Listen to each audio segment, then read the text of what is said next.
Good evening, everyone. Today's date is Monday, November the 16th, 2020. It's been another crazy day here today. My name is Christopher James, and I'm very grateful for everyone being here with me this evening. We're going to do a very short show. We're going to keep this to 1 hour or less, and we're going to drill down on exactly what happened since my last communication on Thursday last week, when a man by the gentleman of Mac of the Pahar family contacted me on the Wednesday night before and shared with me this horrific trespass that has been occurring against him for a very long time now. And I had no idea that this had happened and that the CBC had actually covered it. So upon learning of it, as everyone knew, I brought Mac on the show last week. He explained the horrific actions that have been occurring against him. And then he also described to everybody that on Monday, today, that he was going to be in court. So I just wanted to let everybody know, and first and foremost, thank you all very much for your support last week. I really, truly appreciate it. You know how I feel about the donations, but it's not really a donation. It's a financial support to help fight this evil that we're doing in this world. And every penny of it that I get, as I said, goes right back onto this fight in some way, shape, or form, or to protect I and my family, which is paramount to me right now in this world. So I wanted everyone to know something, that after when I was doing this and the money that came in when we were at the court window and Mac was actually paying, I realized, I said, that I know this man's been through a hell of a lot. So I picked up the tab for the court filing, which was $200. And then I gave him another $100 on top, $300 in total, to help him, assist him out at this time with the additional paperwork and any filing it would have to do.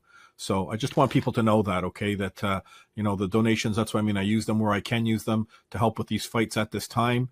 And Mac was very appreciative. I'm sure he'll say a few words on that himself when I bring him on here this evening. But I just wanted to let everybody know that we are all in this together at what's going on right now. And what happened on Friday last week is what we're going to get into here with Mac here was truly wonderful. Okay, because Mac, I want everyone to know something, is that Mac is he's a great man. He's been through an enormous amount of wrong and harm through this trespass with his family, with his yoga business, and then, basically going out of the country for a little bit, traveling. And then when he came back, getting wrapped up in all this, crap of being self-contained in your home, lockdown or whatever, under quarantine, all this nonsense that's going on. And for those of you that didn't hear the video from last week, again, we had some kinks here. Again, Paul and I are still learning with this system. And so we've realized we're not going to send out an automatic link to the streams because it confused and it was the incorrect stream at the end of the day. So we're going to get very much in the habit that once this stream is done tonight, that I'm going to be able to provide to everybody simply that link to get to that stream. But again, I ask everybody and tell everybody to subscribe to BitChute.com, where I'm there, so you'll get the updates immediately there. My new A Warrior Calls channel, which is my old Christopher J channel on YouTube, is now being populated. Everything's going back up on there, so we're going to be rocking, no problem. The only thing I'm not going to put back up there is the COVID stuff. That will remain on our alternate vehicles for using, video applications such as BitChute, such as Library, such as Rebel, such as Brighteon.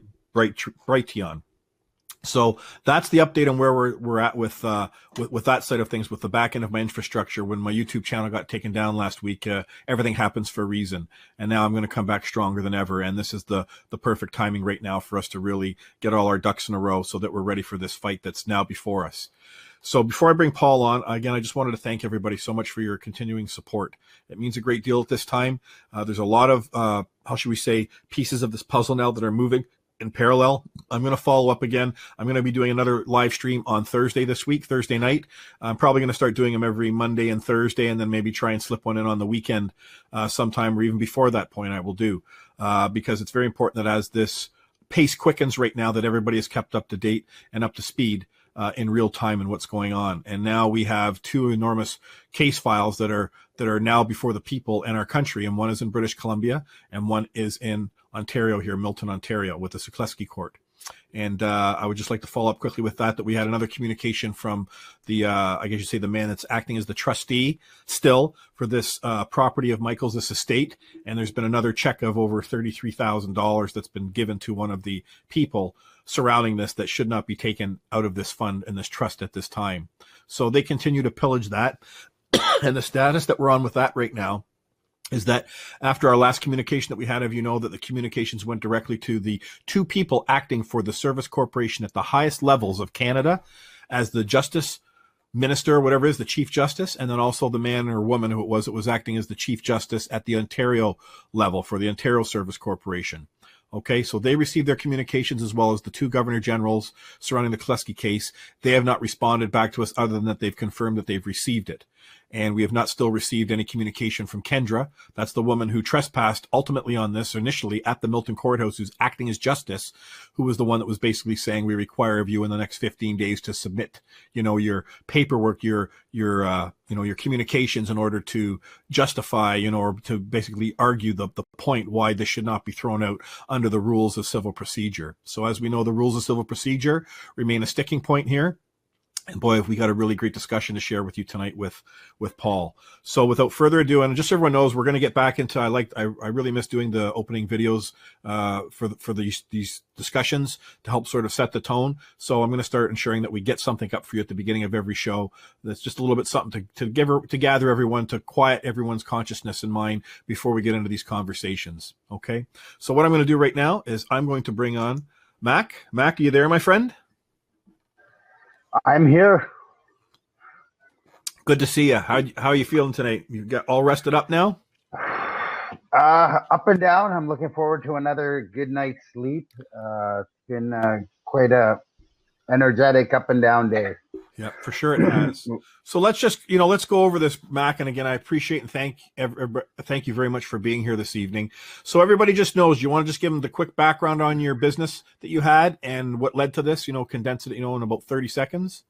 I had a yoga studio. The city shut me down when they took my business license when the COVID lockdowns happened in March. I didn't know about the lockdowns. Bylaw came, told me the city council shutting me down. I was all over the media back then. There was a lot of hit pieces. Skip forward to 3 weeks ago or 2 weeks ago, 3 weeks ago, I came back from the US. They want me to quarantine. I said, no, I'm a healthy person. I lived my life. The police came by, issued me a fine for $11.50. They kept coming to my house. They eventually arrested me 2 weeks ago today.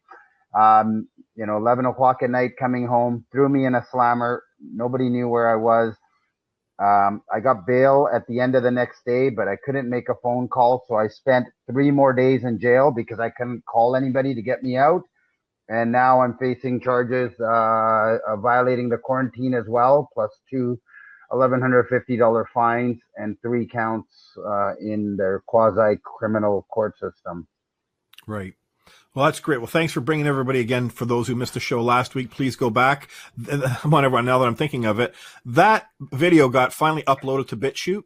Do you realize BitChute's been screwing around with that for the last 2 days?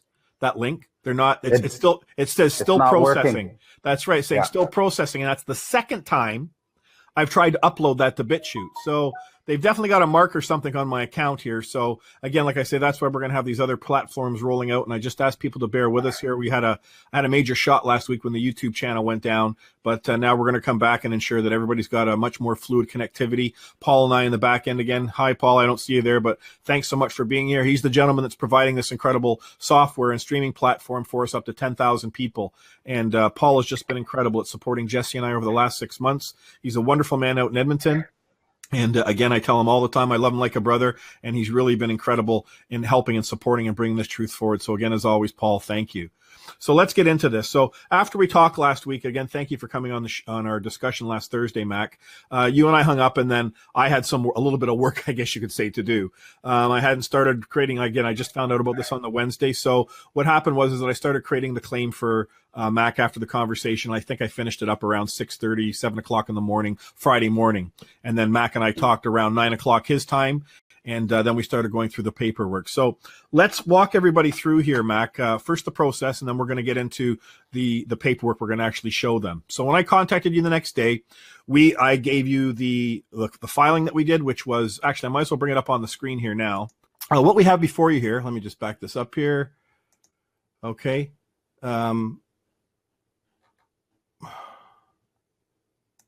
Okay, that's great. So what we have here is on, this is the documentation that I actually, let me take it down a bit here first before we get to the spot, the good part. Here's the first page of the court file, okay, that I want to share and show with everybody. So I can't do that because it makes it small. So I'll just have to bring it down here. Let me just move this over to the side. 2 seconds, people. It's got to do some screen maintenance here. Okay. So that's great. Everybody can see that hopefully okay. I believe that's within the screen. Okay, so what happened is I stayed up all night on Thursday night last week, and I created the claim for Michael, or pardon me, for Mac. Okay, so let's just quickly go over this. It's the same thing again, except you're going to notice a difference. These are all downloadable right now on the Warrior Calls website. You go to case number 5 under the case files, and you're going to see all these documents that we filed on Friday, February the 13th. Are on that download page for you. So please download so that you have a record of these and that you can share these far and wide, and also for educational purposes only. Because what you're seeing that's been filed here is ultimately the way forward for every man and woman, okay, for all of us. It's this simple. It's the same claim that's happening right now for Mac, for Michael, for all of us to basically drill down on the one question. There's only one question that's going to take down all this corruption right now in this world, and that is, do the rules of civil procedure apply to we the people? And we all know by now that the people that are on this call here right now, they do not. If you do not know what the rules of civil procedure are, these are rules that are created by a society, the bar, lawyers, upon which they use to move and operate their court system. It's a private society. It doesn't belong to we the people. We're not part of their society. And always remember, anytime words on a piece of paper are presented in front of you, they do not apply to you. It doesn't matter who's giving it to you, okay? Unless you were present when those words were being written on that piece of paper and you consented to them, or that you have your wet signature or some sort of capacity in agreement to it. Otherwise, it doesn't matter. That's how simple it is when you can fight back with the truth, when you simply realize that foundational truth, okay? Words on a piece of paper do not control a man or woman unless you've consented to it or unless your wet name's on there on a contract. So that's what the rules of civil procedure that they use to us. Are those words written on a piece of paper? Absolutely. Did Mac or I write them? No, and neither did you. So how can some people that write words put to a piece of paper come into our jurisdiction, our claim, our court in a public courthouse and somehow have control of it? See, everybody understands the simplicity of that nobody can do that. And yet that is exactly what's happening at our public courthouses. So first, we're gonna kind of miss the first pages because something really wonderful happened with Mac. It wasn't too wonderful at the time, but it worked out really well. So Mac, I'm just going to go through this quickly for everybody. If you could just bear with me for a second. No problem. So these are the first documents that we gave because Mac was in court on Monday. So here's the notice liability that everybody is familiar with now from my past filings, okay? You'll notice that this one's a little bit different than the Sukleski court, okay? All of this is pretty much the same, and then we shortened it up to no woman at said courthouse can administrate my property filing without right. I require a woman acting as registered justice or judge do not trespass on the case. I think Michael's had 13 points. So we just basically tighten it up again, and basically it says liability, trespass on the case occurs if notice liability ignored. So this goes on top of our claim that we put this, and hopefully when we get these public courthouses all sorted out, we're not going to have to do this anymore down the road. Okay, so here's the court. Here you can see it's there. There's the court file number that we got, which is fantastic. I better change that over to the marker before I put some writing on it. And as you can see, there's the stamp, New Westminster, November 13th, 2020, registry. It's actually the name of the courthouse, New Westminster Registry, and their stamp just happens to have the date in the middle of it there. So it's in the Parhar Court. Okay, that's this man's last name. Okay, he's holding court. Where? At the Supreme Court, New Westminster Registry, and there's the address of it. When you go and look at filings that lawyers put in, again, we'll just quickly go over this. It would not have this. Okay, all this here would be blocked out, and it would simply be this that we're dealing with here. Okay, so you just have to remember this very significant because you're establishing you're in whose court? Well, that's the court of the man here who's moving his court and claim. He's accessing this public courthouse here. Okay, so we move down the claim here. It says, I, man, Mac of the Parhar family, okay, prosecutor. And then this is the man, John Hogren, man, Adrian Dix, man, Dave Jensen. This is the man who's acting as premier for the Service Corporation, British Columbia, okay? We're not messing around here. We're going right to the top people of this organization that is causing all this wrong and harm and requiring them to come into court and under oath or affirmation, they're going to bring their evidence on where they have right to administrate property, people without right. That's the first thing that they're going to address, okay, without a contract in place. Dave Jansen, David Edby, and then a woman, Adrian Schweizer. So we have a total of the Prime Minister. We have the Attorney General that's being the man acting as Attorney General. We have the man that's acting as Minister of Health. We have the man who's acting as Chief of Police, and then a secondary woman who's acting as a Crown Attorney for the Crown Attorney's Office, again, the Service Corporation. So this is all basically the same as the last one. They are the people, okay? We don't use any legal terms. It's prosecutor and people, okay? There's no a claimant. There's no defendant. agents, anything like that. There's no legal terms here. And then as you read it, it further reflects that to the people, right? Because we're referring to those people we've named. A claim of trespass in common law court has been filed against the people by Ayman Mack of the Pahar family as prosecutor. The Pahar court is a court of record moving under the common law and is set out in the following pages filed at a public courthouse, New Westminster Registry, Begbie Street, 651 Caravan Street, New Westminster, etc. I invoke court of record moving under common law, not a legal proceeding. Trial by jury of my peers. Remember, you require a trial by jury. That means that the jury, your peers that are sat, they are all the judges. You do not want a jury trial. If it's a jury trial, the man wearing the robe who acts as a judge. Okay, remember, in the common law world, there are no judges except the jury of our peers. If there's a man wearing a black robe operating on behalf of the Service Corporation, who's supposed to be the most honorable man, ensuring that there's no shenanigans going on in that courtroom, he is a justice, okay? We never have a judge in our court. He can show up, acting as a judge in the court, but at the end of the day, he has no standing in the Pahar court. He's been assigned to it, okay? And he is there under the jurisdiction of the Pahar court moving forward. And I say all this also for the benefit of Mac, because he has a very large learning curve here to get up to speed with, so that he learns to understand when he speaks, how he speaks, so he doesn't create further problems for him, as he's already witnessed and starting to become aware of now. But he's under immense pressure, and he's doing an incredible job. Remember that right now. So this is for our world. And it says, if the people fail to defend this claim, judgment will be ordered against the people in their absence and without further notice. Jurisdiction of the Pahar court is on the land, common law of the people. This is not a legal jurisdiction, court filing, or proceeding under Admiralty Maritime Law. The rules of civil procedure do not apply to the Pahar court moving under common law. All legal documents placed in the Pahar court are removed immediately as contempt of court. Okay, so that's very straightforward. Okay, it makes things very simple for people to understand. Now, Mac wrote this in here. Now, normally this is where the registrar is supposed to sign a letter, but they don't do that. Okay, so what has happened is that they attempted to make Mac file before they would accept his filing, is fill out other documentation. So we're quickly just going to go into the claim here. As you can see, these are the parties, the people that have all been, this is the prosecutor, which is Mac. These are the people, again, showing who they've been filed. They've all been served. Mac has created it in email. He's created it in fax, and he's created it also registered mail, which we're going to show you here on one of the, I can show you that slide here. I can quickly jump to. There it is right there. So these are all the email, the fax communications confirming that it went through. Okay. And then these are the registered mails. Okay. You keep a record of this because this is all evidence. They can't come into court now and say that they were not served. Okay, so they've received it again through email, through fax, and now through registered mail. Great job, Mac. Okay, you did a fantastic job on that front. And I just want everyone to know that was a lot for him to do over the weekend, not, being under the stress that he was on, but he pulled it off really, really well, especially after we had a really good day on Friday when he went to go and file. Right down to the wire, wasn't it, Mac? So let's just look at this here. So here's the claim of trespass. I, Mac of the Pahar family, now lay claim at a public courthouse to seek administration of justice under common law, trial by jury. The people named in this claim did and do trespass without right. See, that's something that I've talked about always in my communications, and why this is so powerful, because this very claim that's gone into this courthouse, this is the underlying pin that the entire system is getting away with. And once we address this here with Mac or with Michael, they still haven't responded in Michael, they're going to want to kick this out, but they've taken a long time now. That shows you that they're very concerned at how they're going to respond on this. And this is why we need millions of people in this country right now aware of this. There's some big stuff that's coming next week that I can't allude to right now, but that's going to help myself and Jesse get this to the masses, get this to the millions of people through other contacts that are coming on board and going to be standing with us now publicly on the world stage. And this is very exciting when you're going to hear about it. So the claim is simply this. I claim, this is how you would write it out. I claim trespass. Malfeasance. Look up the word malfeasance if you don't know what that means. Court file number 358181476-1.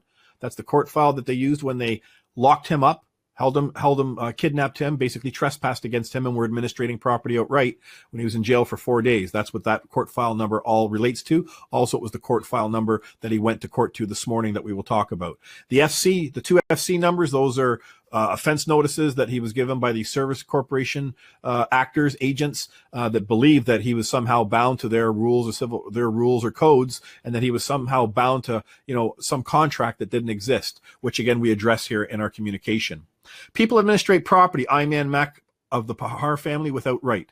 No obligation, which means contract, exists with people or agents under their control. Remember, all the people we have listed that we're filing against, we're going after every single man and woman within this service corporation called the Government of British Columbia. Okay?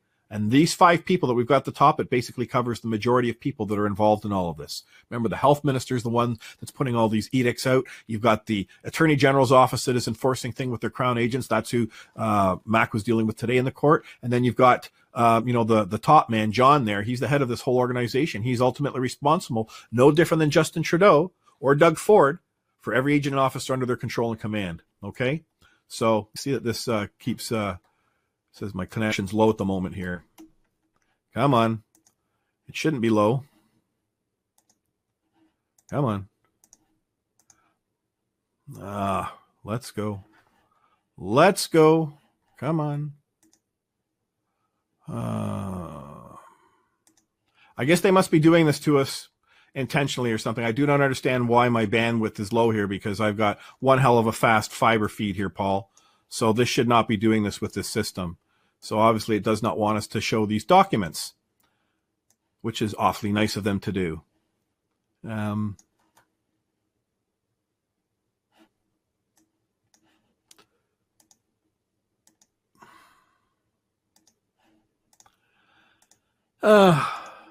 Sorry, people. I wish they would learn to just leave us alone here so we can get these things, done. I don't know if I can press the... There it is. Okay, it's come back now. Dumb thing. Anyways, so here we are. So here's the, again, all the people have been filed against in this here as we fall down. We've done the claim. We've gone through this.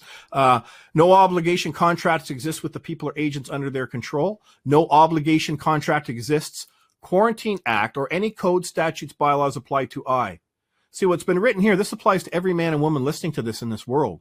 That's how powerful this claim is. You don't need to have this first line number with a trespass. Everything else, points number 2 through 5, apply to all of us here when they're trying to impose these codes, these lockdowns, these rules, these regulations upon we the people, their employers. They're the employees. So it says here, there is no verified claim filed I, trespass, cause wrong or harm to another man or woman. So there it is, rare, nice and simply there, okay? There's the 4 points that people simply need to understand. When you go to the next part of the claim, I, Mac of the Pahar family, rely upon truth, which makes the law.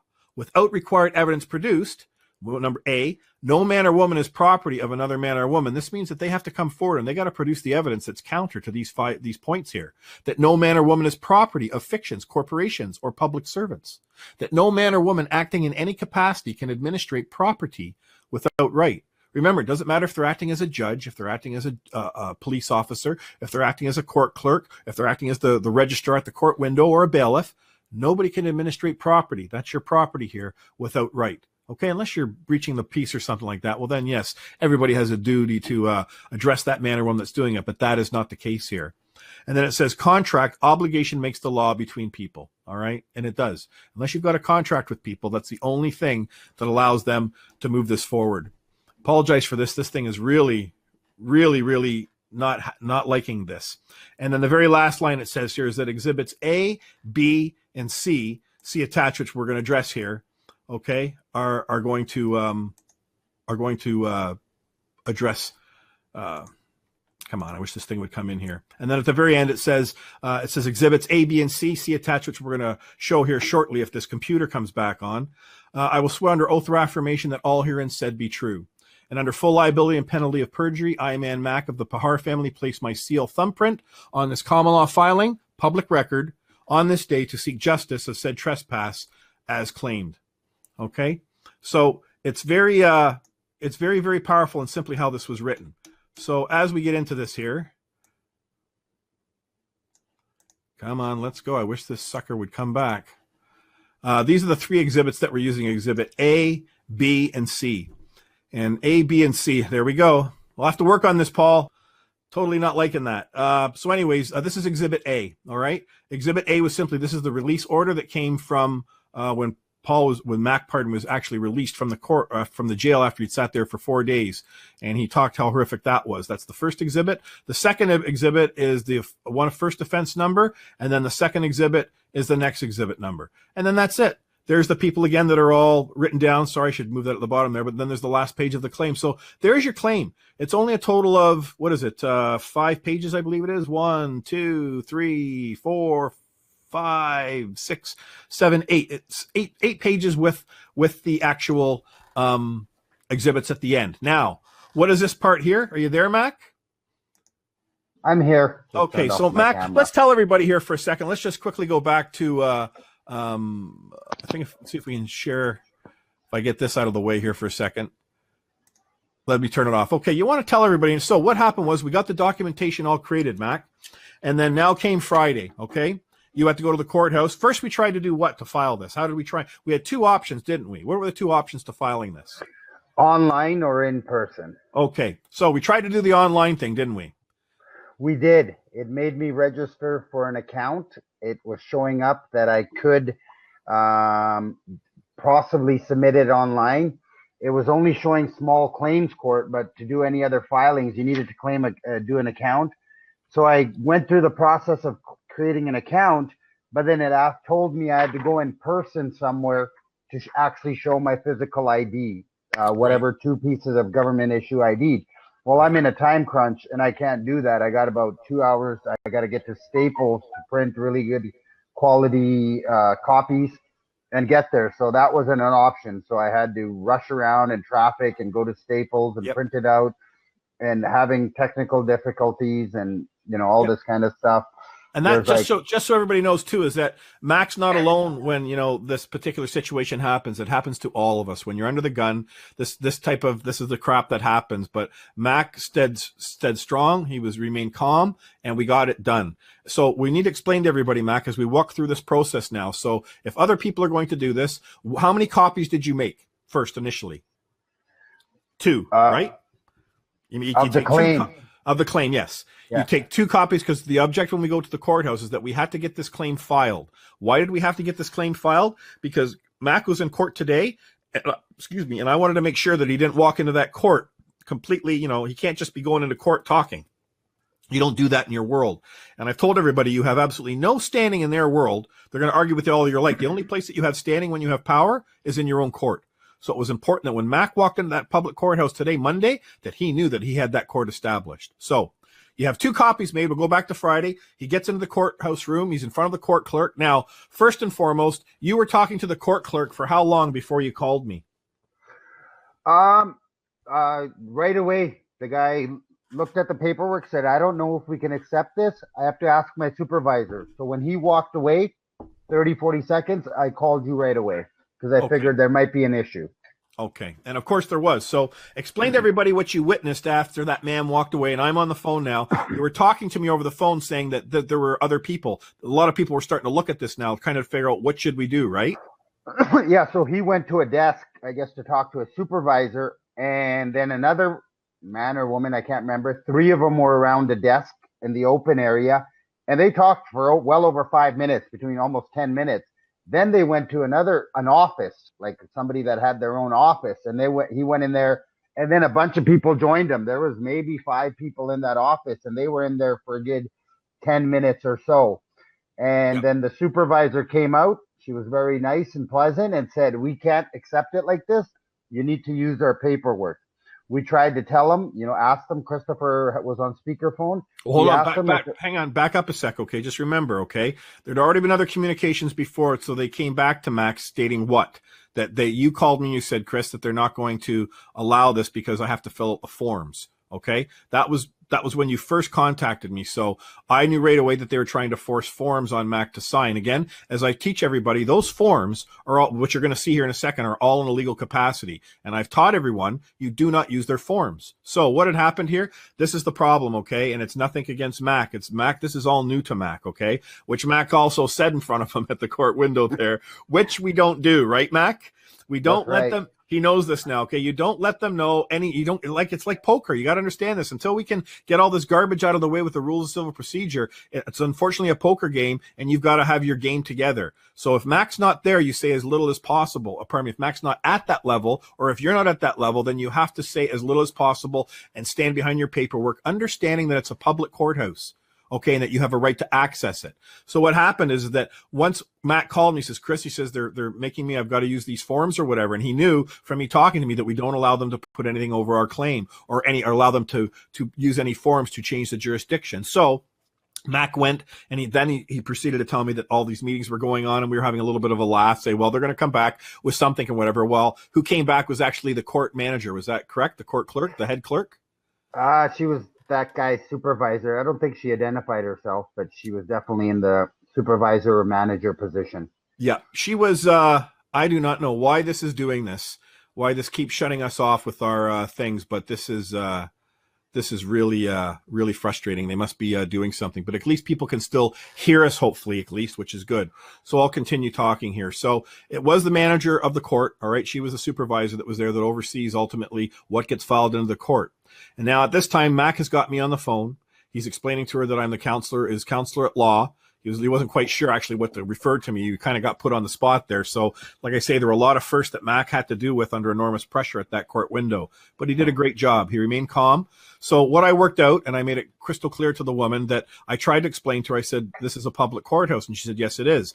I said, well, we the people have the right, to access a public courthouse without using any of these legal forms. So the problem is that I'm on the other side of the country. Okay. I'm not there in front of them, and I can't get into an arguing match with them because it would have gone, trust me, a lot different if I had walked in there with the paperwork. That conversation where Mac went wouldn't have happened. But because when they see that the people on the other side may not quite know exactly what they're doing, and Mac helped them when he said, this is my first time doing this. He basically gave them one hell of a gift. So that's okay.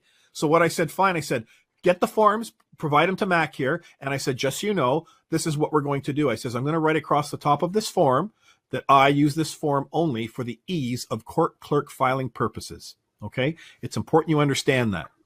So let me show people this is what we actually did. And God bless. It was great because what happened is as soon as that Mac got these forms, he went around the corner. He didn't have a place to sit. He had to sit on the floor in there, I guess because of all the COVID crap, Mac? That's and right. He took pictures of these forms so that I could see what they were, because they're different. They're basically the same shtick in every province and every country that you go to, right? But at the end of the day, you got to read them. You got to see what they say. So this is what they actually, had here.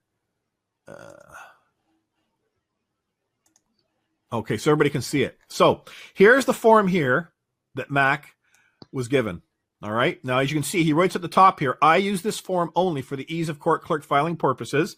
Of course, you can see after we did what we're going to show you here, they stamped it. No problem, didn't they, Mac? They didn't even look at what we had written down. They didn't care. All they cared about was that the form was used in order for them to proceed to move it to the next stage. Is that correct, Mac? That's right. Yep. That's right. So see, don't get your knickers in a knot, people out there, okay? Remember, you're there to move your claim and filing into that public courthouse, and we take one step at a time. That's the most important thing. You remain calm, but you ensure that you get that into the courthouse no matter what. So they want to use forms. Well, this is how you address it. When you write, I use this form only for the ease of court clerk filing purposes, at the very top of every page as we've done here, that negates, it invalidates anything else that's on the page. You're telling them, hey, I'm just using this for Bob or Susie at the courtroom because, well, for some reason, they think that I have to use a form, but I guess it helps them in their back end better get the filing into their system. So you know what? We're not here to rock the boat. That's what I said to the woman, didn't I, Mac? I'm not here to cause any conflict, okay?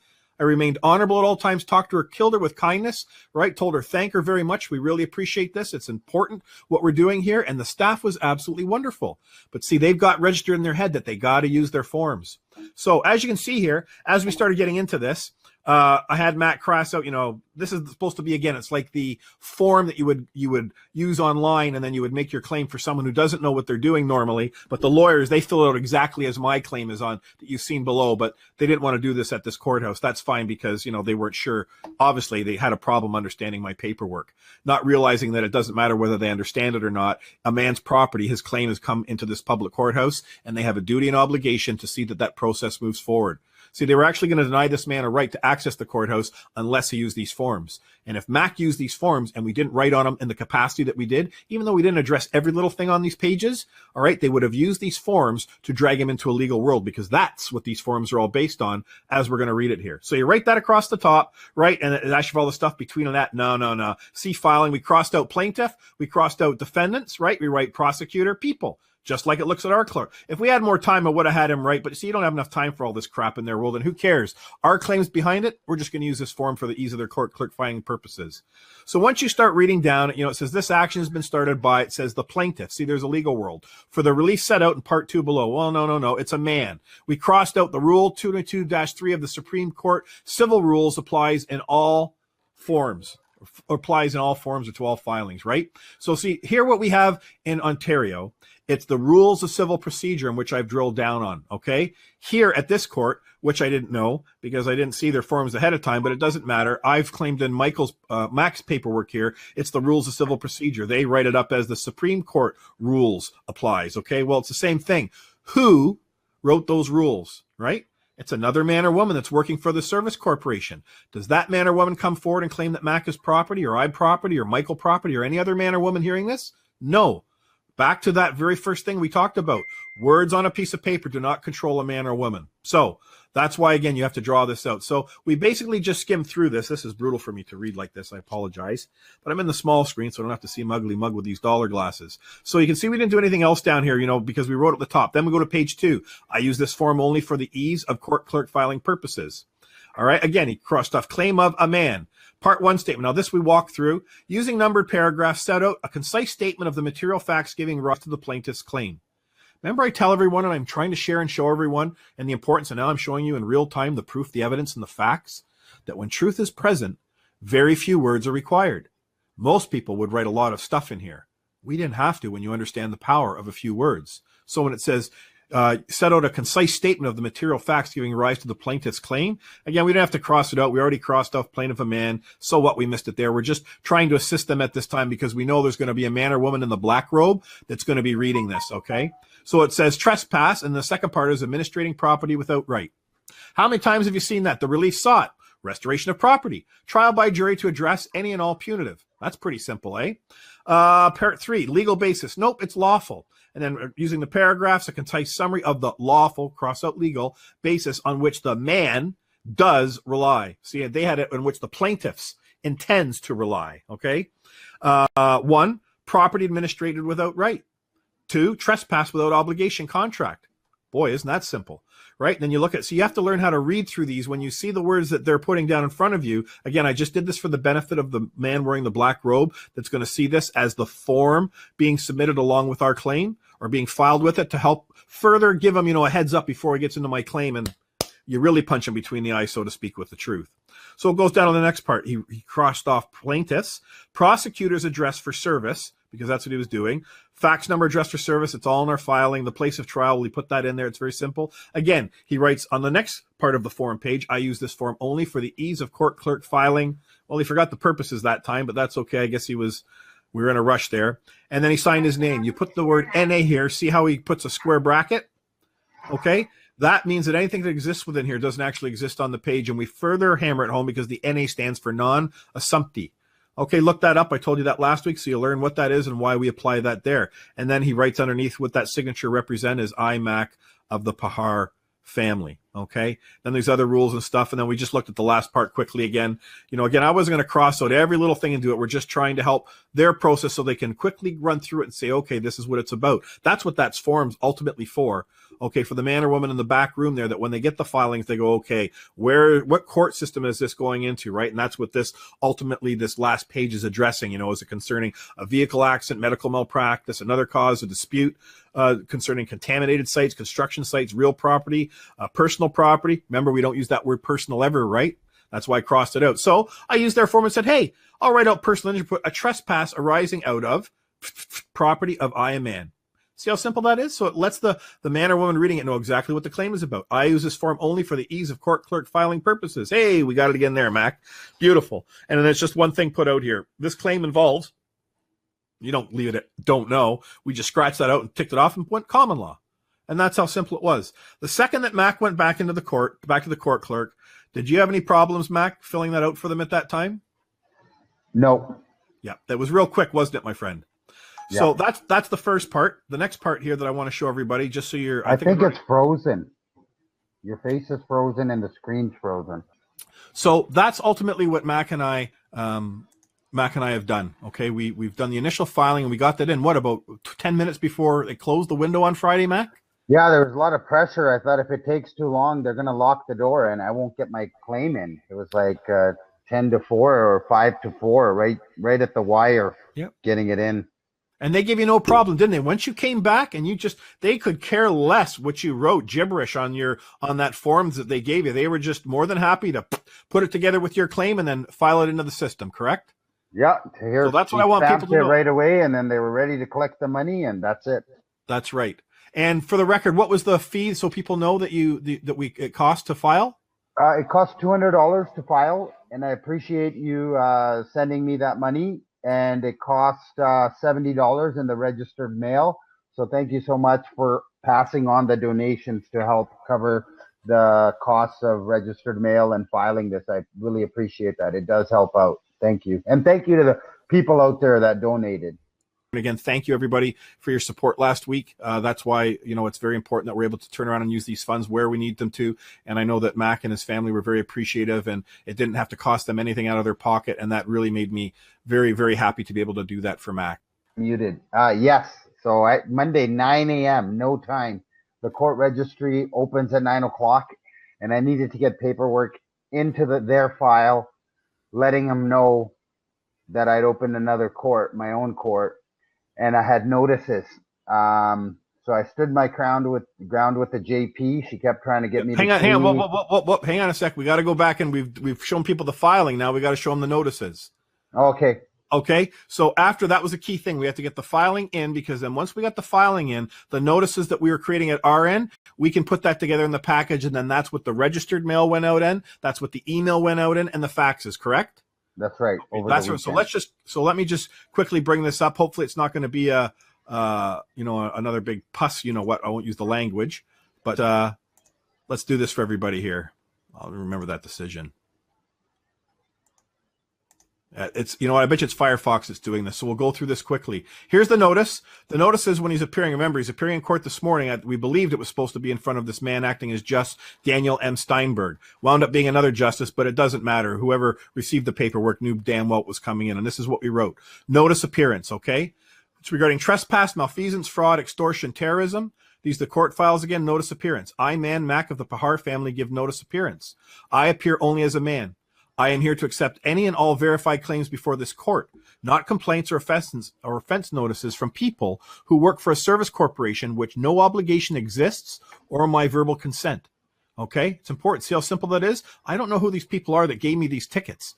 Okay? I have nothing to do with their corporation. The next question is, I do not appear as a legal person, fiction. Makan Singh Pahar, exhibit number 2, which we're going to see below, or Makan Singh Pahar, and the reason I did the last name capitalized is because when you look on the exhibit, go back and look at the filing when he was released from the jail, his last name is capitalized. And that's what I teach everybody in this corrupt system. They've ultimately gone on and they've latched themselves onto the last family name of every man and woman. That is always capitalized. That is what they own. That's what they use for their repugnant corruption. Just go look at Rocco Galante's filing. Okay. All the names in Rocco Galante's, everyone's lower name, first and middle name is in upper and lowercase, but the last name is capitalized. Okay.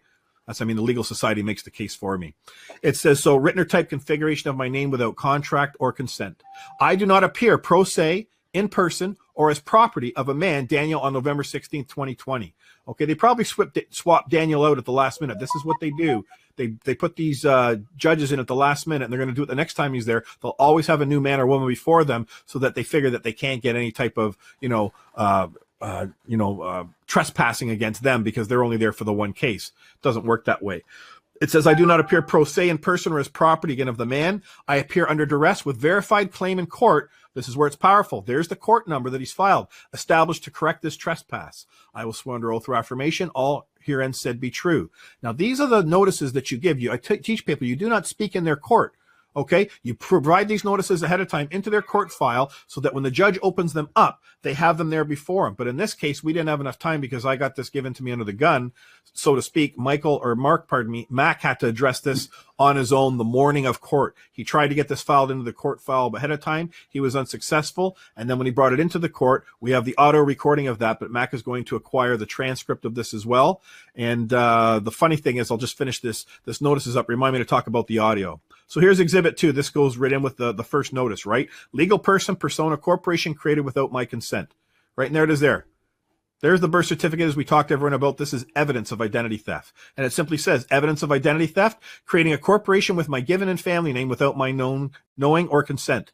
Registering the corporation, Makan Singh Pahar, January 10th, 1973.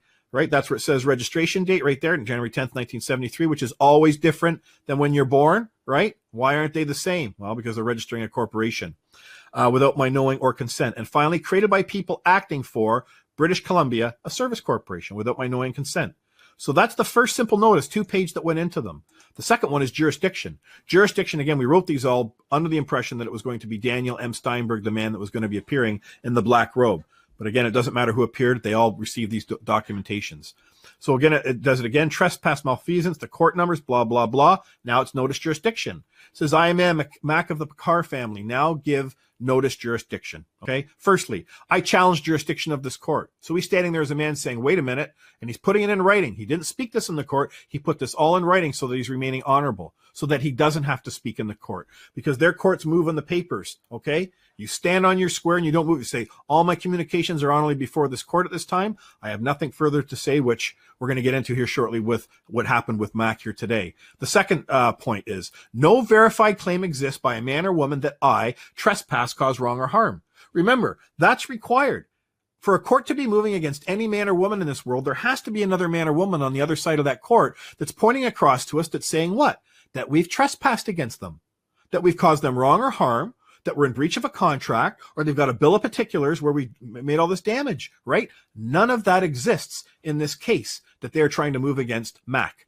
Okay? They're going under a false presumption that he is somehow under the jurisdiction, control of the service corporation, whatever it is. Again, we tried to find out who was moving this court today. Mac, do you quickly just want to talk about that in this morning? Because I told Mac, when you go into court, you always take a picture of the list that they've got on the door that day of who the parties are that are going to be in there. And that's when you always see who are the moving parties. But you also see that all the people's names are all capitalized. And so just tell everybody quickly, Mac, what happened when you went to do that today? Yeah, the sheriffs had the list, so they would tell me what court I am going to, where I'm going to.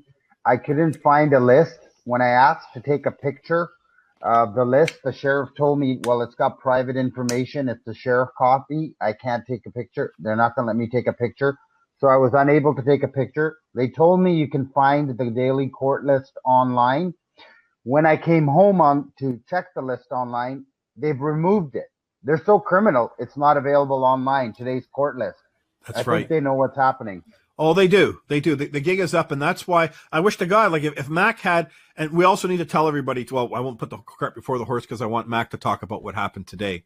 So let's just thank you, Mac, for jumping in there. I'm going to just finish this up here with these couple of notices. So again, secondly, this is why this is so important. You put things in writing to them, that there's no verified claim that exists by a man or woman that I trespass, cause wrong or harm. You're telling the court that, hey, there's no man or woman here claiming I did wrong or harm to them. What's going on here? I did break the law, didn't I? Well, that's breaking the law. You've trespassed against another man or woman, not the law which a service corporation created like British Columbia or Ontario or Manitoba.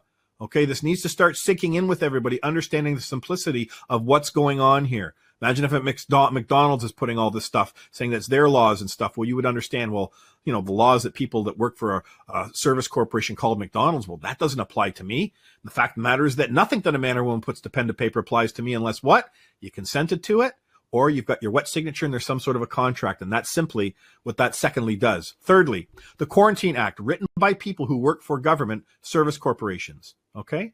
Fourthly, no obligation contract produced with my wet signature, Quarantine Act or consent, okay? This is what I just talked to everybody about. There's no obligation with the service corporation. Who's the people that wrote this Quarantine Act, right? Where are they? Bring them forward, because this court's moving under the presumption that Mac is under their jurisdiction, meaning he's under their control, which means he's either their property or he's somehow an agent or officer of that service corporation, or he's consented to it. None of these things are true.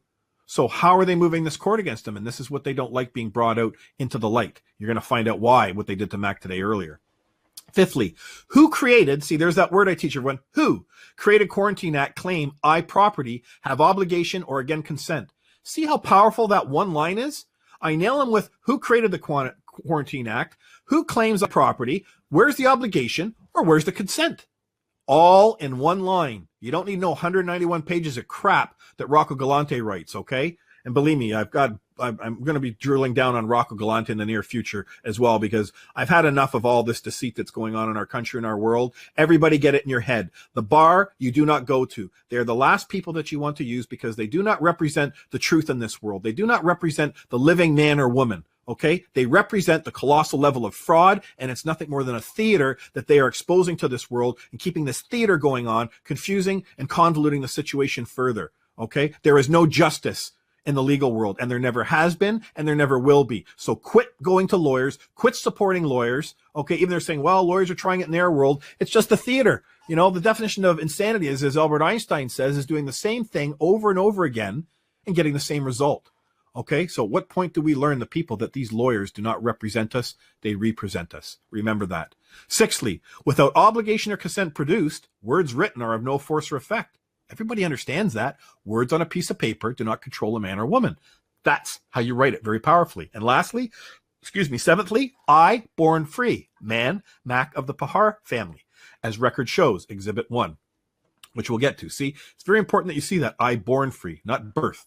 Okay, unless Danielle, and again, we're writing to this man. See, and remember, these notices are given into the court so that when the man or woman opening it up that's acting as a judge or a justice or a magistrate, wherever you are, they're reading that. So I try and, put it directly to that man or woman if we know that they're going to be there in the courtroom ahead of time. Unfortunately, this man wasn't, but that's okay. As I said, the man or woman wearing the robe, they got it. Unless Danielle claimed my property, now stop trespass. This court, okay, because they're trespassing with this court. They're using this court under the color of law without producing any evidence that there's a debt that's true, that there's a consent, that there's an obligation, okay, that he's caused damage to any man or woman, caused wrong or harm. None of those pillars exist, the four legs of a table, of a court in order for it to move forward. And without them, there is no court. So it goes kind regards because you're always remaining honorable. And lastly, it says notice liability included with notice jurisdiction, which is all on the public record. Right? See, remember, when you're filing into the public courthouse, you want to put those words on it as well. This is on the public record. It's not just about Mac here. This claim affects every single man and woman in this country and world right now, which is going on with all these, draconian acts that are occurring.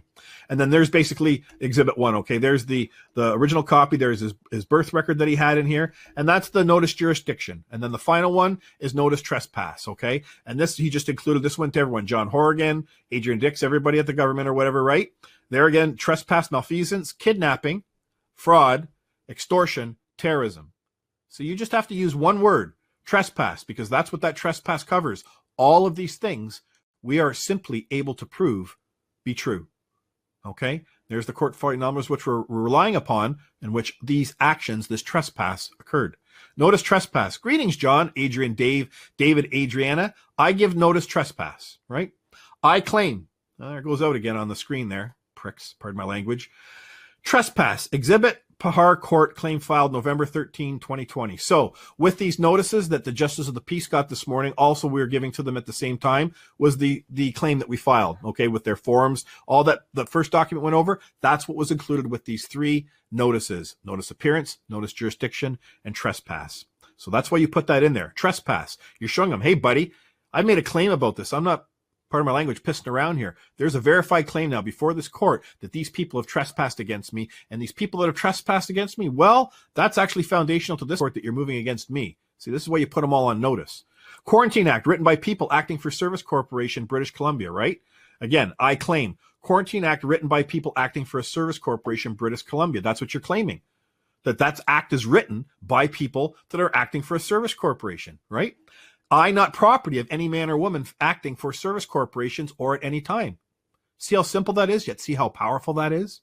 No man or woman can administrate, it's back up on the screen now. No man or woman can administrate property without right. Okay? No obligation, contract exists. Quarantine Act applies to I, man, people. See, we're also doing this for you as well and how I wrote this, okay? Without consent. That's why anybody can take this and start filing these into the courthouses and start really moving against your local mayor, the local MPs, the people that are not listening, even the people wearing the robes, okay? This is how you go after them because they've been bringing you into these courts unlawfully for a very long time.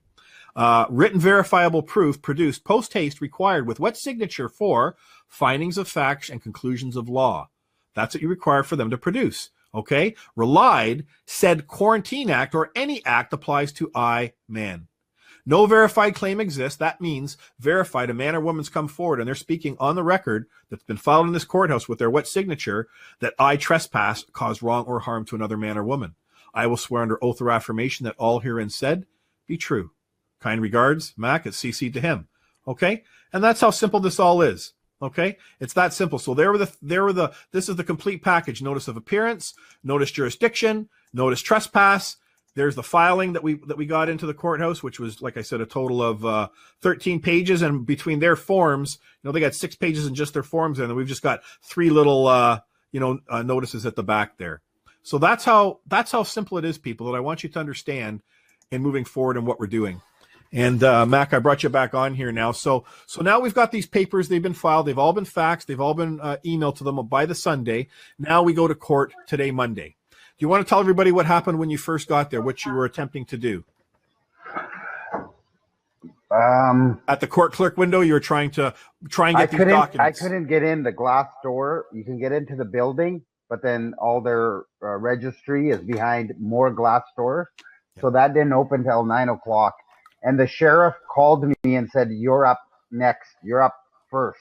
I said, "Well, can you put other people on and then I'll go up?" They were like, Stop. So everybody knows this, okay? I'm hearing this now for the first time from Mac, what he just said. You want to say that again, Mac? What the sheriff said to you? Sheriff says they want to get you up first. Wonder why? You see, it's because they know that there's a man that's in the court. When you are a man appearing in that court, you get moved to the front of that line. Okay, so I'm glad that see, this is great. We're having this conversation in real time here. So carry on, Mac. And I said, "Well, I need to file something with the court registry." He goes, "Well, they want to see you first so you can speak to the justice of the peace on the matter." So I get up there and but hang on, let everybody know, when you went to the courthouse there, you had support, did you not, Mac? Oh yes, there was by the time 9 o'clock rolled around, I think there was almost 50 people outside. And how many people did they allow into the courtroom to watch and bear witness and support you? 1. How do you like that, people? How do you like your public courthouses, how they're working? See why this lie surrounding COVID-19 has to be dragged out into the light? That's why it's a 1-2 punch in what I'm doing here. First, we're addressing the power of these public courthouses and what they're doing to us as you're bearing witness with Mac here in real time. And then you're seeing the importance of why we need to get access to it to bring these truths in, because all of this theater that they're doing, blocking us through all these processes that they've had in place that makes their job descriptions look real busy and important. We got to get rid of this system, okay? It's completely corrupt from top to bottom in their world. So go on, Max. So there's 50 people outside of the courtroom. They only allow one man or woman. And who went in with you? My friend Ryan. Well, into the building, they allowed 3 of us. They allowed 3 of us into the building at first, and then somebody else came in didn't say they're with me. So there was 4 of us in the lobby. And then they were allowed to come upstairs to me. They did it in the first hearing. They did outside in the hallway. They have a TV screen set up, something called Meet. I assume it's a software like Zoom, where the JP was there and the prosecutor was there. And they had people line out on the second floor in the lobby with X's, and you got to stand on the X. So I stood on.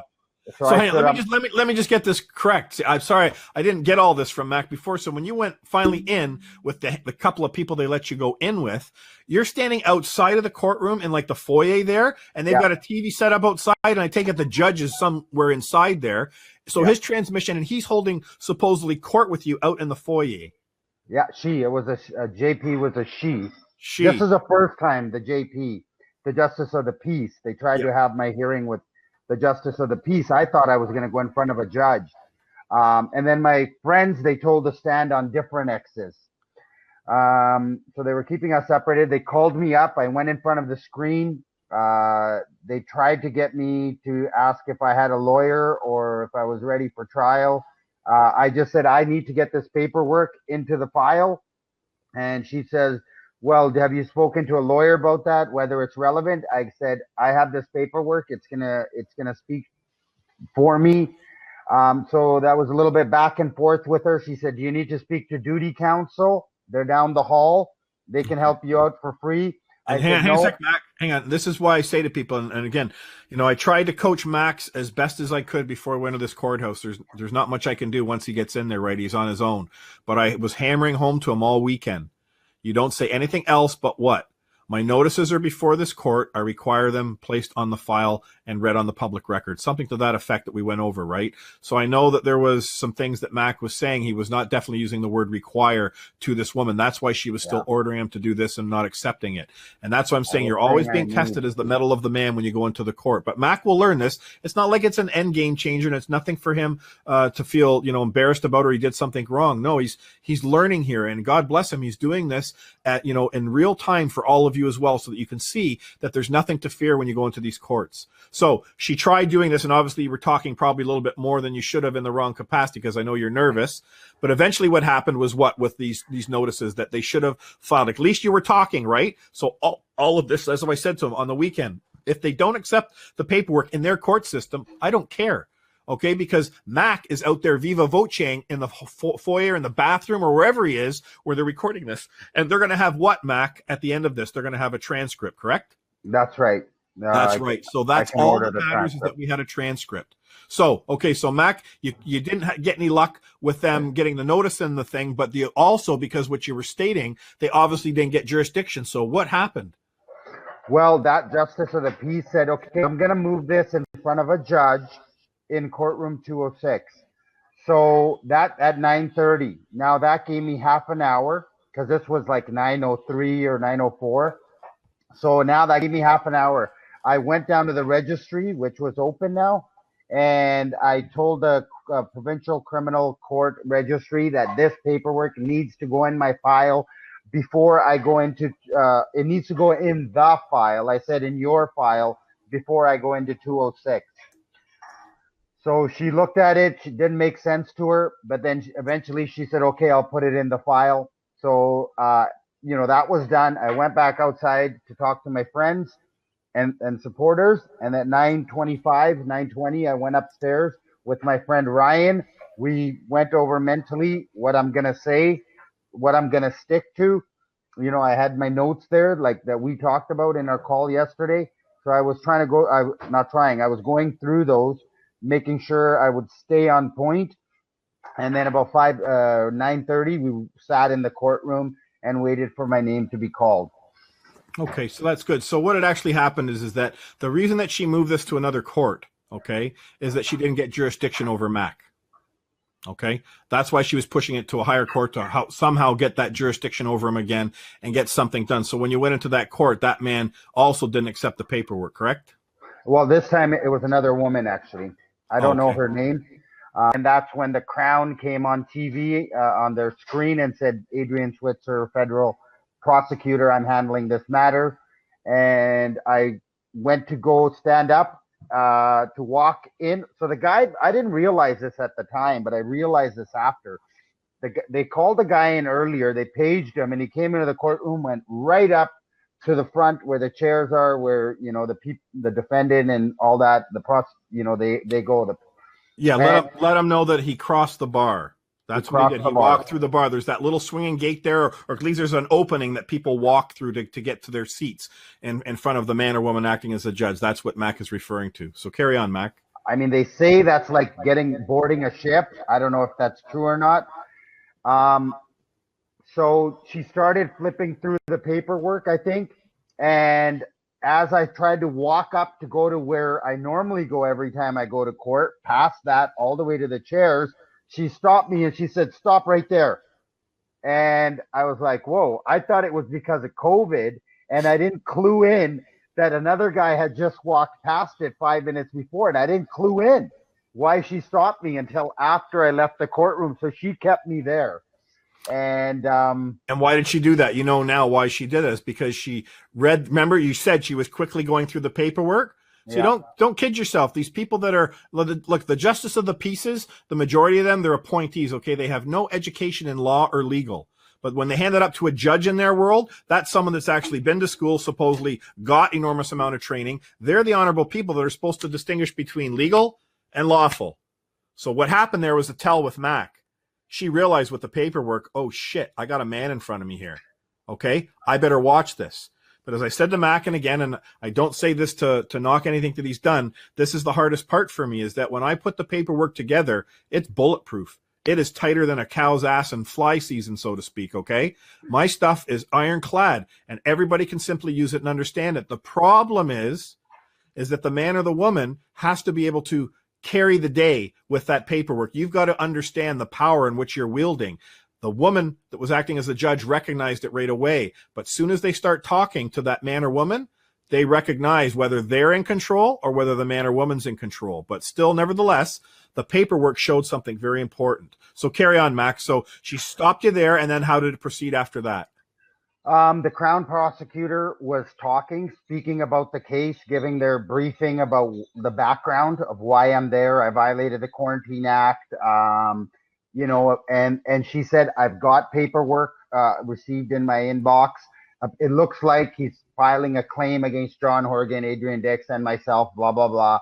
It seems that he has free man of the land ideology. They're painting me in this in this picture. She even mentioned... Yeah, so everybody knows who Mac is talking about. In case you missed it, he's talking about the lawyer. Okay, the man who's acting for the Crown Attorney is now speaking this, who was also served, so that everyone follows along. He's also one of the people that we've moved the claim against. So he got that Sunday night. Okay, yeah, so this is why when Mac is talking in this realm, once he's in there, he didn't realize that, they had no jurisdiction over the first court. They couldn't get it over him there. So they've moved him to another court. That's like the judge abandoning ship. That's all you have to... that happened. So let me... Okay. She asked me what's going on, and I told her I have my paperwork in front of you there. I have nothing further to say. I repeated myself several times. She said, well, that it seems like you have a claim. This is a different court. It has nothing to do with what's going on. How do you plead? And I said, my notices are before you. Everything is there. They're going to do my speaking. I've submitted my paperwork honorably. And then she kept interrupting me. She says, no, that's a different court. This is a different court. So I think 4 times I repeated myself. And then she said, I reject your paperwork, is what she said. And then I just stayed quiet. And then she says, well, we're going to have to do a hearing, blah, blah, blah. So I just stayed quiet to see what they're going to say. And I said, everything's in my paperwork. But she told me, I reject your paperwork. So I know she was in dishonor. So I stayed quiet. Then the Crown prosecutor said they want to get me a USB file with some video or audio recording. I don't know what's on that. They wanted my address. So there's a buzzer code here, but it doesn't go to my phone. And so I said, I have a house. You can send it to my mother's house, and it'll get delivered there. And then the judge says, this has nothing to do with it. This is the Crown has some evidence for you, so you should give an address. Okay, and so stop for a second, okay? I see there's so many words that are flying around here that Mac's got to pick up on. You're not a you, right? And you never accept anything from them. Okay. Never accept anything from them because they're supposed to give you full disclosure, right? See, before anyone goes to a court, okay, whether it's traffic court, whether it's criminal court, both sides have to share whatever evidence they have, providing that they're in the correct court, that everyone's in agreement. Okay, we're going to move to court. Fine. The very first thing that happens in their situation that these service corporations are doing is that they have to give Mac a document of full disclosure of what their evidence is. That's what he's talking about. That's on the zip drive, right? You don't accept that. Because that's your way of consenting or contracting with them. You say, I have nothing to do with that. Okay, if they put any paperwork down in front of you, if they email anything to you surrounding, not Mac's file, remember, if this man that's acting as the lawyer wants to file something into Mac's claim that he's created now, he's more than happy. We're more than welcome for him to do that. But we're talking about a separate court here. And that's why this woman's saying, I reject these papers in her court. Fine, I could care less because you haven't proved jurisdiction. Okay, so that's why they've just done a dog and pony show, and they set up a hearing date for, is it next Monday, Mac? Well, then I gave my address, and she told me a case manager would figure out dates and let me know. I said, thank you, your honorable woman, and I left. I went out, so I didn't have a court date. Nothing was set. I went outside the courthouse, and I spoke to my supporters and the media for about half an hour. I should have left, but then half an hour later, a sheriff opened the court building door and said, Mr. Parhart, they want to see you again in 213. That's where I screwed up and went back up in front of the first justice of the peace that I saw at 9 o'clock. And she said, well, they brought it back down here in front of me. So we got to set up another hearing Monday, November 23rd at 11:30. They gave me a piece of paper. I said, okay, thank you. So I didn't realize that I had messed up big time by doing that. Yeah, by agreeing to acquiesce. And what you should learn to say then, is you say to them, is that an order? Oh. Do you know why you say that? What? What happens when you go to McDonald's, Mac, and you get a Big Mac, and you place your order? What do you get before you get that burger? When that order is completed, it's sitting in front of you, what do you get? A bill. Damn straight, Skippy. Okay? Play the game. Learn the power of what is going on here. Right? When you go in there and say, I'll carry out any and all orders you wish, Bob or Susie, and then just, this is my fee schedule, and you put that on the record with them. I charge $50 or $100 an hour, depending what the degree of the order is. You claim anything you want, and they don't have to contract with you. They don't have to place an order. It's like if you go to the counter at McDonald's and you say, I want to order a Big Mac, and they say that's going to be $1 million. Well, you're not going to say, oh, okay, I'm going to take it. You're going to say, no, because if I order it, I'm going to have to pay that $1 million, even though it's just ridiculous. The same premise is going on with Mac here and all of us when they do that to us in a courthouse. So that's why you got to learn how to push back with them. So yes, Mac did make a mistake going back into that court that day, but it's okay. Again, this is all part of the process that everybody understands what's happening. They are very scared and nervous at that courthouse, and don't kid yourself that they didn't know that when you walked out of that courthouse, and again, I didn't know that this was happening. I was so glad to hear that there was many people there to support you, but there was the news, MSM mainstream media was there. Do you know who you said Global was one of the televisions, and who else might have been there? No, I think CTV was there for sure. And I didn't see logos on the other cameras. It could have been Global. There was an independent Omni, the ethnic independent channel Omni. I don't know if you guys have it out in Ontario. There was, I think, 4 cameras in total, but they didn't have their logos on it. We just recognized the one reporter from CTV. Right. Okay, so I did get that clip, and we'll make it available for download so people can. It'll be in a link. Paul, if you're listening there, maybe you can pop that in it. But it was very short. What happened is that we'll just talk about this now. Is that when Paul came out, as Paul has learned now, because this was all new to him what he was doing, and I didn't get a chance to prep him for this part either. Is that every word? Remember that what I'm speaking to here, when I'm sharing all this information with my fellow man and woman out there, it's important. I got a duty to make sure the words that I use are correct, and the capacity in which I present them is also done correctly. Mac didn't know that, so Mac came out. He was very happy. You could tell he was very relieved to be out of that courtroom, and just he felt really good about what happened, and he should, because he put a lot of hard work in there to get this done for everybody and himself to bring this out into the light. But when he came out, he started talking, and then there was this woman that came in shortly after that kind of like hijacked, his entire thing, which was complete bullshit. Like I said, this is why Mac and I were talking now, that from now on, when you have an opportunity like that, when you have the mainstream media has reached out to you, and hopefully they're going to reach back to you now for this claim, because Matt came out, he only had, I wasn't thinking in that capacity either, right? That the mainstream media was going to show up. Had I been thinking in that capacity, and next time when you go to court, you're going to have at least 10 copies of your claim with you to be able to give to the media when you're there, so that they actually got a hard copy and they could see it. And then they need to simply understand, I'm going to teach Mac to speak in the capacity that this is historic, what has actually happened here. Okay, a man has secured and created his very own court in a public courthouse. That's not been done before, and you can hold up that filing. There it is, right there, the Pahar Court right. It's showing you over there. There's a man. He's established his own court. Who's the man or woman in that courthouse that's going to deny him that right? Nobody, because they got to come out and say that he's property. See how powerful this is? You take one step at a time. So now what they're going to do, it's the same thing that's going on with Michael here, and this is when we're able to all ramp this up.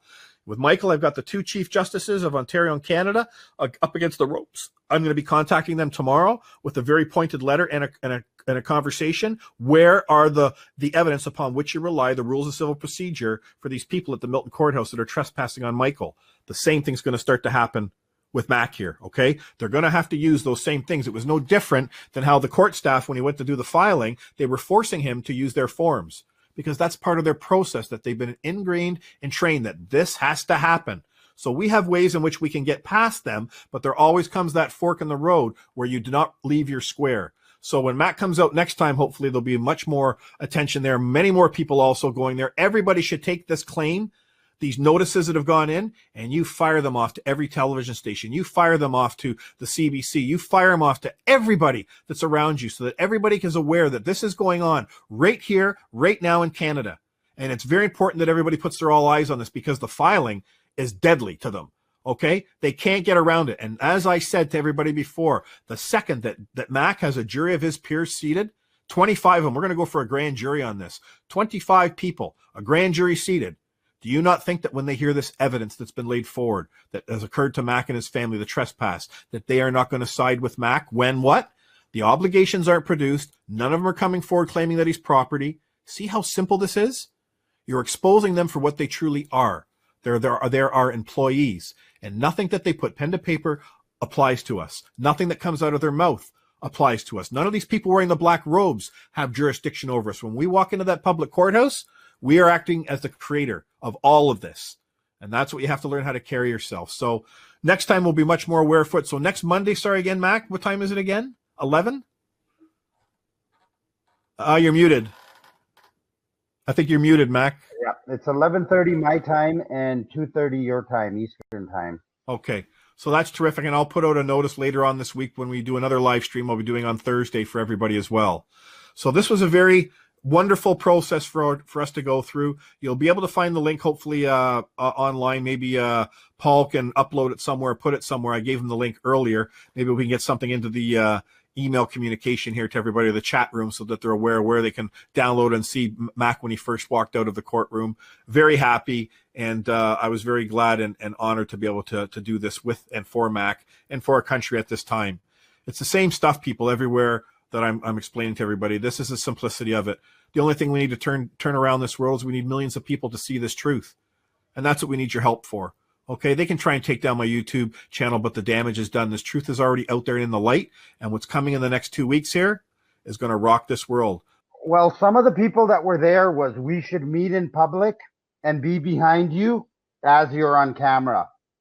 So that's what we're going to plan. They want to do it outside the courtroom on camera, and they want to come there again. But I'm like, it could be raining.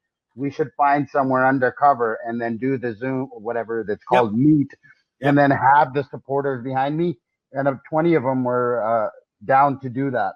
So I think that would be terrific. What a beautiful way to show that the people are starting to come together. And don't think that's not going to have effect on that man or woman that's wearing the robe that day, acting as the justice. It'll be another one again, right? When they see that you've got 20 or 30 or 50 or 100 people behind you, it would be nice to see 1,000. Wouldn't that be something? As you're talking, there's 1,000 people behind you, right? Yeah. That would really be something. Now, keeping the crowd quiet, we'd have to get some logistics. I mean, I wish I lived down there, brother, because I'd bring out, if there's someone listening there that can provide, in real time, like a small, a portable production van or facility, where you can put up a screen that people can hear this. We can stream this, grab the feed that he's doing live to the people that are there. That would be wonderful to do. For those of you that are in British Columbia that may have that capacity to do that, we're reaching out to you to reach out to Mac and find a way so that you can set this up that if 100 or 200 people, let's invite them all out, that Mac can do the Zoom call from wherever he wants to, and then he sees all those people in the background. I think that'd be a wonderful thing to be able to show this court that we're coming. So, like I say, I'll throw that out there now. If people can help us out in his region, please reach out to Mac, and be exciting to see what happens next week. So in closing, Mac, I would just like to say, is there anything else you'd like to say to the people at home here about this process in which you went through this week, other than it being completely nerve-wracking for you? At the end of the day, how have you felt when you came out of there? Well, it was, you did the grunt of the work in writing up the notices and you put in a couple of all-nighters, maybe more daytime hours as well. I've been kind of trickle learning the common law stuff for about 5 years now. But no, I thought I was confident before I met you and we started talking, and Cal Washington and Amanda as well. I realized I may be up here compared to other people, but I'm like not even close to being ready to go into this court. And I learned that these guys, from you guys, these guys are basically criminals, and they'll lie and they'll say whatever they have to. And then the judge basically did that. And then they're sneaky to get me back into the court and set up a hearing for next week. but it was a lot of work. Even though you did the brunt of the work, the amount of hours I had to put in, sending you information, printing, scanning, going to Staples, going somewhere else, doing the faxing, doing the post office. I probably put in a dozen hours in the last 3 days, maybe more, plus learning, re-listening to our calls. And that's just a tiny bit. So there's a lot of work involved. It's like full time. So it's very good to make me stronger, but it's not an easy process to go through. And I'm glad I'm doing it. And I'm glad I have the support behind me, 50 people showing up and dozens of messages of people that couldn't make it. And that gives me energy to go forward. We need to bring this to the attention of the entire country. So if you have the capacity and you've got an email, send these emails to the CBC on bulk and start saying to them, you need to cover this. You need to have Christopher James and Mac on. And that's what I said to Mac from now on moving forward, that any interviews or whatever, that he has to have me on with him. Okay. And that we were very careful of the words that we use, because again, he has to realize that when he walks out of that courtroom, the whole world's looking to him. The whole country's looking to him to see how he acts, how he reacts, how he speaks. And if he's saying words incorrectly, which he's not aware of, that furthers the ignorance that this is this big problem we have with our fellow man. So we're in a great position here. And Mac, you did a great job, man. You really did, being thrown into the shark of this, the shark tank, as I like to say. And, I'm just so proud of you, and the country owes you an enormous amount of thanks for everything that you're doing. And hopefully they're going to respond by thanking you by, let's get 1,000 people around this courthouse, if not 10,000 people, wherever you're going to do your Zoom call with them next time. Let's show the world exactly what's going on. Okay. Let's everybody come together and start bringing this out into the light, because they can't get away with this. Okay. My proof, my evidence in the pudding here. You've seen it with the Sukleski case, right? If whatever I was saying was wrong, then they would have kicked us out like that, Michael's case. They haven't done that yet. They're not responding to us now because I've got them cornered. They've got to bring forth those rules of civil procedure apply to we the people, and that's the next step that's going to apply to Michael. So they're going to try and get jurisdiction over him again in the next hearing, and in that hearing, they're going to look for him to give a plea. And the same action that we're going to do is going to occur. We're not going to allow them to have jurisdiction, and this time we're going to put them on notice ahead of time by the end of this week. Okay, who's ever in that courtroom, that if you do not dismiss this case, that our claim's going to be amended. And we're going to move a claim in court against them as well. That's how you do it, people. You start holding these people wearing the robes accountable. They are our public servants. They do not serve us. So I've learned a lot from this from Mac too, just not even being there when he talked about, being stopped at the bar. I thought that was absolutely wonderful. So what I'll do, Mac, now we have more time. We only had like a day from the last time to get this done. Now we got a whole week and some breathing room. So I think it'll be refreshing to have some time. Yes, it definitely will be. And also for the people out there that are able to come out and support Mac physically, be there on site, please do. Please come, please bring your camera, record it all, share it all with your friends and families. But the downloads are on a Warrior Calls right now. Case number 5, once you get inside the site, please download all those documents and send them far and wide, okay? And especially to your local television stations, your local radio stations. Put them a little note saying this has just happened in the British Columbia court. Okay, a man has actually done something that's not been achieved in this country in over 150 years, and a common law court's been established. There's the evidence. Did you see anybody saying that his claim was not valid or his court was not valid? No, they said this has nothing to do with this court, and that's right. I told Mac, that's why I can't, even if I appear, I have no standing in their court, and he has no standing in their court either, and neither did that paperwork have any standing in their court. So people say, well, then why the hell did you do it, Chris? Because we put him on notice. It's on the public record. They cannot deny that the man came forward and said, wait a second, this court's moving under fraud. Okay. There's some very serious presumptions that are incorrect here that I'm looking to correct honorably. And they don't want to touch it like a dead doorknob. And that's why they say this, we're not accepting this paperwork. Well, I really don't care, Bobby Susie, if you don't accept it. It's on the record now. It's going to show in the transcript that this man honorably put it before you and you refused it. So you're liable now. You're added to the list if anything happens to this man. So this is going to be a wonderful battle as people see this move forward, and they're going to do everything they can to get jurisdiction over him, but they're not going to get it. Okay. We're not going to allow them to get it. And we're going to continue to see that this claim sees the light of day. A jury of our peers is set, and Mac is going to move his court and claim. And when that day comes, I will be down in British Columbia, Mac, and I will be with you in the courtroom side by side, because as I explained to everybody, you need to understand something, as I said to Mac, okay, in closing, is that it takes a man or woman to move their own court. Another man or woman can't do it for you. Now, I can act as a counselor at law. See, it doesn't seem me I'm representing you. That's what they try and drag me into. Are you representing Mac? No, I'm his counselor at law. I'm here to ensure that the jurisdiction is correct. And that's basically why I'm there, to provide him lawful advice to ensure that he remains lawful at all times. That's only why I'm there. But I have no standing if I walk into these legal courts with him where there's this false presumption that's already in place. You have to be respectful in their court, but you make damn sure that when you've got your paperwork before them and your claim in court is established, then it's game on. And that's where you have to learn to master the words. That's why my website, it teaches everybody the words are so important. Oh. Anyways, with all my love and with all my heart, Mac, thank you very much for being here this evening. And we'll bring you back again next Monday. And everybody knows the Dog and Pony Show that's going on this week with it. On Thursday, I'm going to be back again with another powerful stream. We're going to update everybody on the Sukleski Court and some other things that are coming on down the line. Everybody's seeing in real time the truth that's going on. Everyone feels how honorable we're acting. And all that's left for us is to see this cross the finish line. So in closing, Mac, have a wonderful night. I love you like a brother. Thank you for everything. I love you too. And give my best to your family, and everybody is here for you. And let's get 1,000 or more people around that courthouse, wherever Mac's going to be next week. Okay. Yeah, follow on Facebook. I think that's the best way. If you make friends with me and my friends, all the postings are there. What's going to happen? And what's your Facebook? Is it Mac? Mac Parhar. M-A-K okay. Parhar. And send me a message in Messenger because I have hundreds of friend requests that I haven't accepted. That's terrific, Mac. Well, on that note, love everybody to death. Have a wonderful evening, and we will get together next Thursday. And thank you for being here with us. Thank you. God bless.